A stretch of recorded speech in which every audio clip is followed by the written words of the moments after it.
What if I told you there's a country where the past doesn't fade, it resists? Where mountains older than complex life still shape the way people think? Where entire communities were erased and the land remembers it? And where even today, in dark water you cannot see through, people still look, not because they believe, but because they're not ready to stop wondering. This is Scotland. This isn't just a place, it's a conflict, because Scotland lives in a constant tension between everything it has always been and everything it's being pulled toward, ancient memory and modern acceleration. And as we move through it, you'll start to notice something. This isn't a country choosing between the two. It's a country trying to survive both.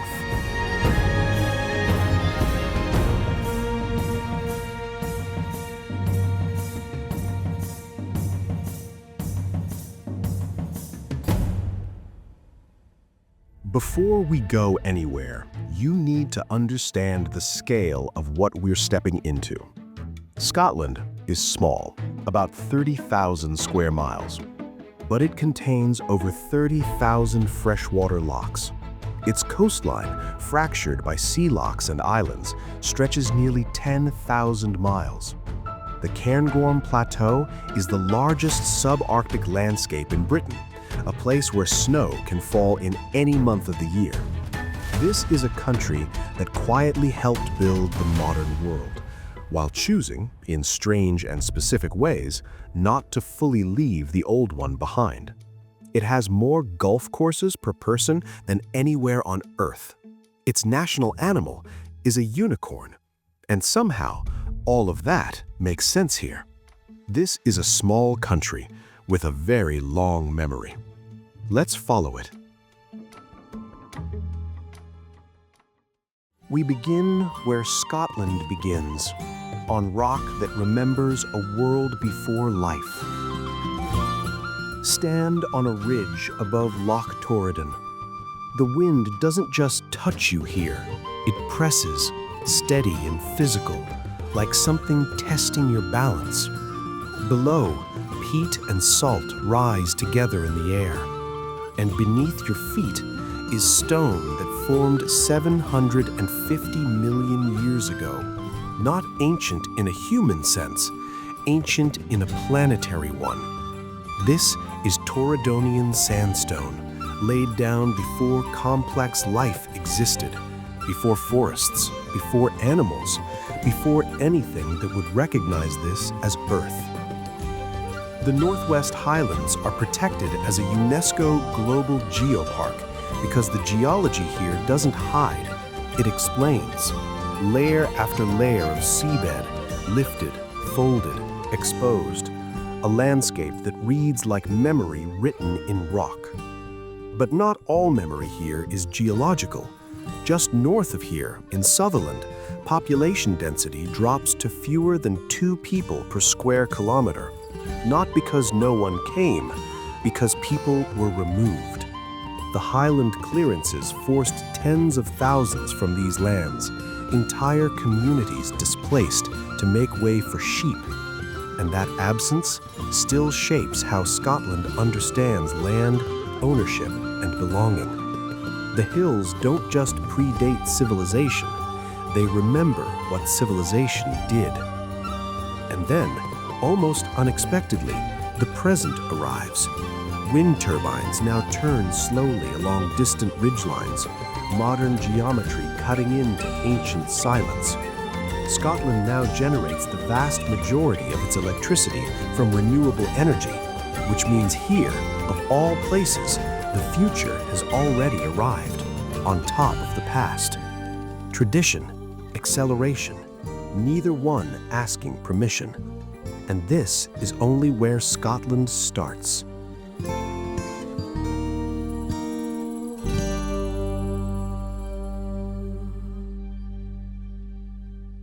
Further south, the road narrows and then drops into Glencoe. The shift is immediate. Mountains rise sharply on either side. The Three Sisters, their dark slopes streaked with water that catches light like metal. Mist hangs higher up, not drifting, but staying, as if it belongs there. It's one of the most beautiful valleys in Europe, and one of the most uneasy.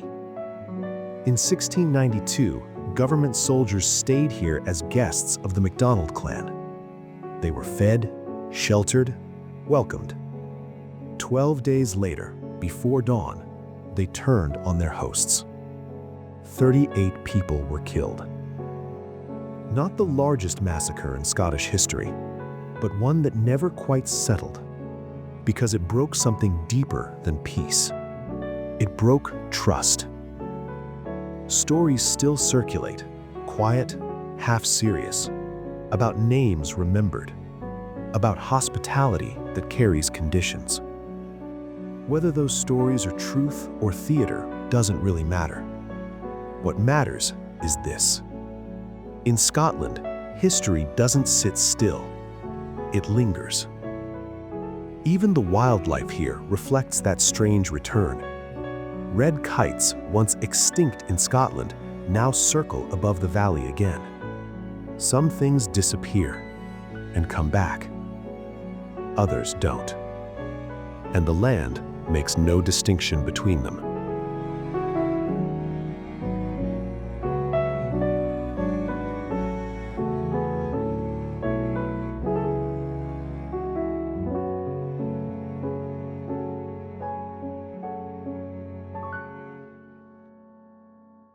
Cutting across Scotland is a fault line, the Great Glen. It slices the country diagonally, holding within it a chain of lochs. And at its center, Loch Ness.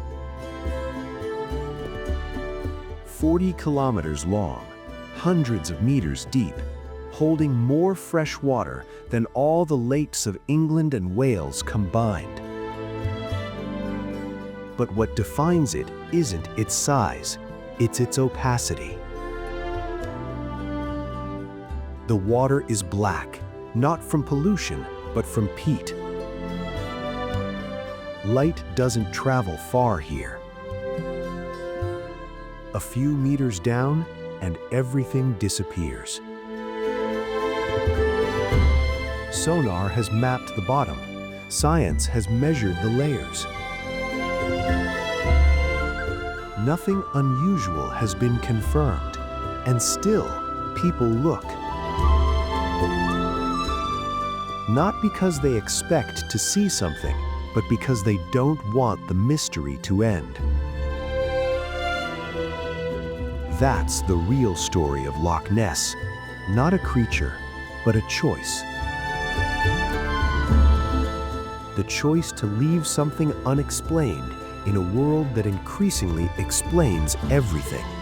And Scotland, more than most places, protects that choice.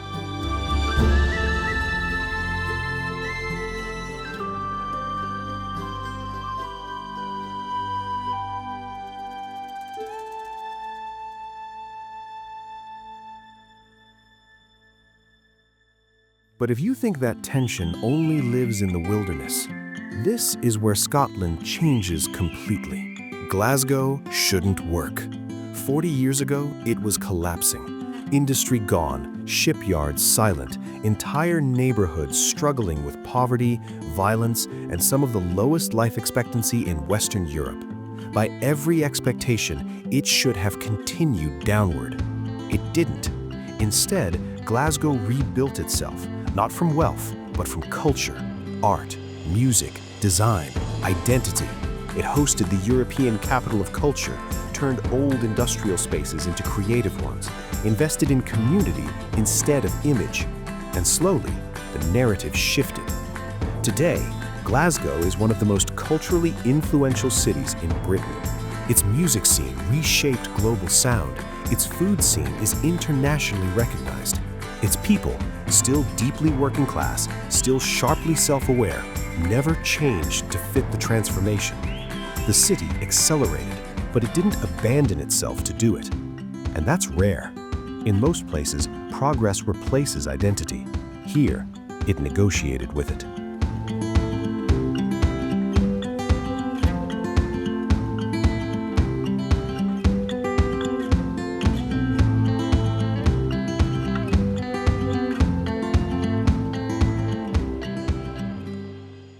If Glasgow is reinvention, Edinburgh is resistance. The city rises on volcanic rock, literally built on the remains of eruption. The old town stretches along a ridge, medieval streets tightening and bending as if they were never meant to be planned. At one end, the castle. At the other, Holyrood Palace. Between them, centuries. Then, just beside it, the new town appears. Ordered, geometric, Enlightenment thinking turned into architecture. Two different philosophies of living, built side by side, and still negotiating space. Edinburgh didn't escape change, it absorbed it. The Scottish Parliament sits at the base of the Royal Mile, a modern building that divided opinion the moment it appeared. Too bold, some said. Not bold enough, said others. But that's the point. In Scotland, the argument never really ends. How much do you keep? How much do you change? In Edinburgh, you can see that question from almost anywhere in the city.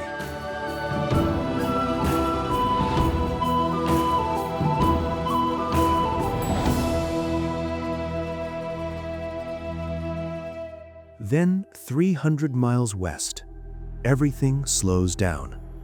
The ferry crosses the Minch, rough, unpredictable water, and reaches the outer Hebrides. This is a different rhythm entirely. Gaelic is still spoken here, not preserved, but lived. Sundays are quiet, not out of nostalgia, but continuity. Harris tweed is still woven in homes, by hand, under legal protection that requires it to be made here or nowhere at all. This isn't tradition as display, this is tradition as daily life. The landscape feels almost stripped to essentials: moorland, stone, sky, and then, unexpectedly, beaches of white sand and turquoise water that look tropical until you step into them. And standing among it all, the colonized stones, 4,000 years old, older than Stonehenge, aligned not randomly, but with a lunar cycle that only fully reveals itself every 19 years. 19 years for a single moment to repeat. In a world built around seconds, that kind of patience feels almost impossible, unless you never stopped believing time could move differently.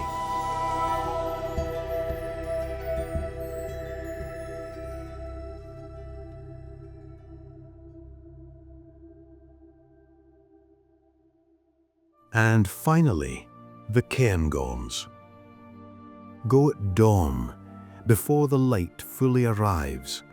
The plateau stretches wide and high, above forests, above roads, above almost everything recognizable. This is subarctic land, cold, exposed, deliberate. Ben Macdui rises quietly above it all. Up here, survival looks different. Ptarmigan grow feathers on their feet to walk on snow. Mountain hares turn white in winter. Species pushed out elsewhere still hold on here, because this landscape hasn't moved, or at least not quickly enough to lose them. The cold is sharp, not uncomfortable, but clarifying. The kind that makes you aware of your body, your breath, your presence. And standing there, you start to understand something. Scotland is not rushing, even when parts of it are, because places like this measure time differently, and they always have.